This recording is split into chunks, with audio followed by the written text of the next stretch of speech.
کہ مارچ تو ہر حال میں ہونا ہے. جی جی این او سی ملتا ہے یا نہیں ملتا. میرا جسم میری مرضی یہ وہ نعرہ ہے جس نے مردوں کو ہلا کے رکھتے ہیں. 16 سال کی لڑکی کو قبر سے نکال کے اس کا ریپ کیا گیا. کہ پاکستان میں مولوی کو اور مذہب کو استعمال کیا جاتا رہا ہے اور سسٹم سے ڈیفینیٹلی بہت سارے مسئلے ہیں ہمارے ہاں. چونکہ ایک پدر شاہانہ سوچ موجود ہے اور جیسے آپ نے دیکھا اس دفعہ کیا ہمارا جو مین تھیم ہی ہے وہ پدر شاہانہ ریاست کے خلاف ہے. السلام علیکم ناظرین، اس وقت پریس کلب میں موجود ہوں اور عورت مارچ کے جو منتظمین ہیں ان کی جانب سے آج پریس کانفرنس کی گئی ہے اور اس پریس کانفرنس میں کن کن چیزوں کو پوائنٹ آؤٹ کیا گیا ہے. ایک تو یہ کہ این او سی ان کو نہیں دی جا رہی، اس حوالے سے بھی بات کریں گے. میم بہت شکریہ آپ کے وقت. ایک تو تعارف بھی کروا دیں اپنا اور دوسرا مجھے یہ بتا دیں کہ آج کی پریس کانفرنس کا کیا مقصد تھا. میرا نام شازیہ خان ہے اور میں عورت مارچ کے آرگنائزرز میں سے ہوں. آج کی پریس کانفرنس کا بنیادی مقصد تو اپنے مطالبات کو پریس کے ذریعے عوام تک اور حکومت اور ریاست تک پہنچانا ہے. اور جیسے آپ نے خود بات بھی کی کہ ابھی تک صرف ایک دن درمیان میں ہے اور ہمیں ابھی تک این او سی نہیں ملا اور اس کا مطلب یہ ہے کہ بہت ساری عورتیں جو اس میں شرکت کر رہی ہیں ان کی حفاظت کی ذمہ داری حکومت نہیں لینا چاہتی، جو کہ بنیادی طور پہ ہمارا حق ہے. ہم ایک پیسفل اسمبلی کر رہے ہیں، اجتماع کر رہے ہیں، ہمارا دن ہے جو کہ حکومت مانتی بھی ہے کہ 8 مارچ عورتوں کا عالمی دن ہے. ہم اسے سیلیبریٹ کرنا چاہتے ہیں. اگر این او سی نہیں دیا حکومت نے تو کیا لائے عمل ہوگا 8 مارچ کے حوالے سے؟ کہ مارچ تو ہر حال میں ہونا ہے. جی جی این او سی ملتا ہے یا نہیں ملتا، سو بہتر یہ ہے کہ حکومت کو این او سی دینا چاہیے، ضلعی حکومت کو. اچھا، بنیادی طور پہ میم مجھے یہ بتا دیں کہ آپ کو ایک عورت مارچ ظاہر عورت کا دن ہے، منایا جاتا ہے، پوری دنیا میں منایا جاتا ہے، لیکن یہاں پر ہم نے بہت سارے نعرے بھی دیکھے. آپ لوگوں کو یہاں پر مسئلہ سسٹم سے ہے یا مرد سے ہے؟ دیکھیں، جیسے آپ نے بات کیا 8 مارچ جو عورتوں کا دن ہے، یہ بنیادی طور پہ ایک سیاسی جدوجہد کا نام ہے. یہ کسی صورت میں نہ تو مرد سے تو اس کا کوئی مسئلہ ہے نہیں، لیکن یقینی طور پہ ایک ایسی سوچ جو کہ مرد کو عورتوں پہ حاوی رکھتی ہے یا برتر بناتی ہے، اس سے ضرور ہمیں پرابلم ہے. ہمیں کسی مرد سے پرابلم نہیں ہے. ہم سمجھتے ہیں کہ عورت اور مرد بنیادی طور پر مساوی ہیں، برابر کا حق رکھتے ہیں، برابر کا ذہن رکھتے ہیں، برابر کے حقوق رکھتے ہیں. سو ہم اس سوچ کے خلاف ہیں اور سسٹم سے ڈیفینیٹلی بہت سارے مسئلے ہیں ہمارے ہاں. چونکہ ایک پدر شاہانہ سوچ موجود ہے اور جیسے آپ نے دیکھا اس دفعہ کیا ہمارا جو مین تھیم ہی ہے وہ پدر شاہانہ ریاست کے خلاف ہے. تو ہم عورتوں کی آزادی کی اور عورتوں کے حقوق کی جو جدوجہد ہے اس کو ایک مقابلے میں دیکھتے ہیں ریاست کے، کیونکہ ریاست بجائے اس کے کہ اس ملک کے 50% رہنے والی خواتین کے حقوق، ان کے معاشی، ان کے سماجی حقوق کا خیال رکھے یا ان کی طرف توجہ دے، وہ ان کو دبانے میں ہمیں نظر آتی ہے. سو ہم سمجھتے ہیں حکومت کو آج کے دن پہ، ریاست کو ہم یہ آئینہ دکھانا چاہتے ہیں کہ اس ملک میں 49% جو خواتین موجود ہیں ان کے ساتھ کیا سلوک ہو رہا ہے. اس کے لیے ویسے اس دن کی ضرورت نہیں ہے، ہر دن کا اخبار دیکھ لیں تو وہاں پہ جو خبریں نظر آتی ہیں وہ حکومت کو اس پہ خود غور کرنے کی ضرورت ہے اور ایسے ڈراسٹک اقدامات اٹھانے کی ضرورت ہے جو چیزوں کو بہتری کی طرف لے جائیں. اچھا میم، یہ بھی بتائیں کہ یہ ملا ابھی کر کے نعرے بھی لگائے گئے کہ ملا بھی سن لیں، مطلب بنیادی طور پہ عورت مارچ میں جو خواتین آتی ہیں یا تمام خواتین کی اگر میں بات کروں تو ان کو ملاؤں سے کیا مطلب مسئلہ ہے؟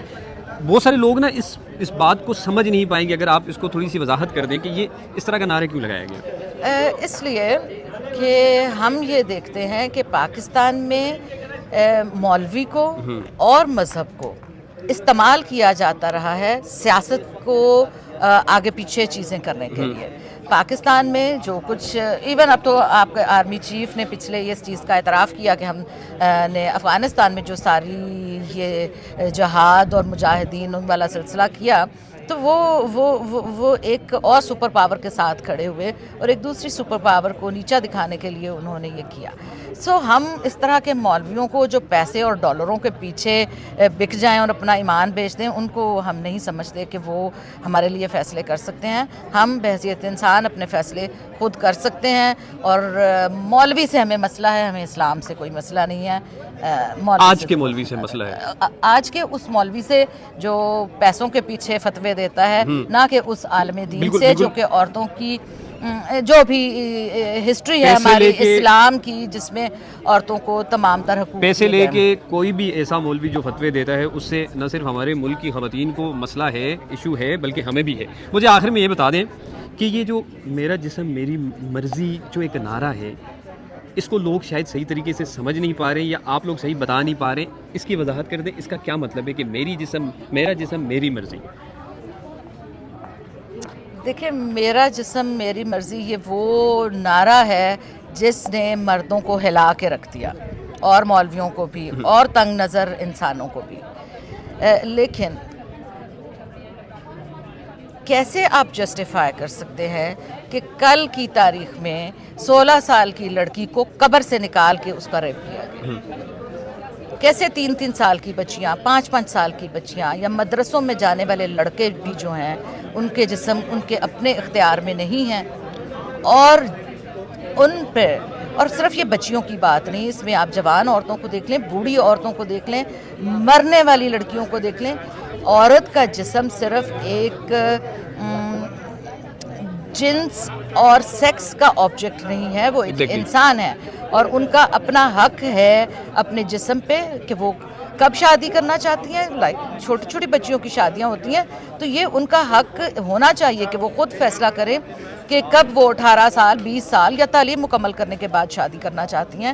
پھر ایک لڑکے کی خواہش میں 10 پریگننسیاں ہوتی ہیں, تو ان کا اثر عورتوں کو, بچیوں کے جسم پہ ہوتا ہے, اور ہم سمجھتے ہیں کہ اس طرح کے فیصلے انہیں کرنے چاہیے.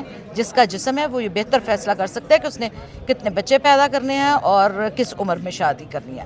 اور بہت ساری چیزیں وقت لوگ اپنی تنگ نظری کے باعث نہیں سمجھ سکتے, شاید کچھ عرصے بعد سمجھیں, لیکن ہم جن پہ گزرتی ہے وہ بہتر سمجھتے ہیں کہ اس نعرے کا کیا مطلب ہے, اور ہم سمجھانا بھی جانتے ہیں, لیکن دوسروں کو بھی اور اپنے دماغ کو کھول کے ہماری نظر سے دیکھنا چاہیے کہ ہم کس ایشو کی بات کر رہے ہیں. اچھا, یہ جو تمام تر ایشوز کے اوپر آپ نے بات کی ہے, کیا اس مارچ کے علاوہ کسی اور پلیٹ فارم کے اوپر بھی آپ لوگوں نے رجوع کیا ہے گورنمنٹ کے ساتھ, یا جتنی بھی تنظیمیں ہیں انسانی حقوق کی, کچھ ورک ہو رہا ہے اس کے اوپر؟ یہ تو صرف ایک وہ تاریخی دن ہے عورتوں کے حقوق کے حوالے سے کہ جس دن ہم اعادہ کرتے ہیں, ہم اس کو سیلیبریٹ بھی کرتے ہیں, اور اس دن ہم یہ خود کو بھی یقین دلاتے ہیں کہ ہم عورتوں کے حقوق کے لیے اس جد و جہد کو آگے بھی جاری رکھیں گے, جیسے کہ بہت سال پہلے 100 سال پہلے اور عورتوں نے کی, اور مختلف وقتاً فوقتاً حقوق دیے.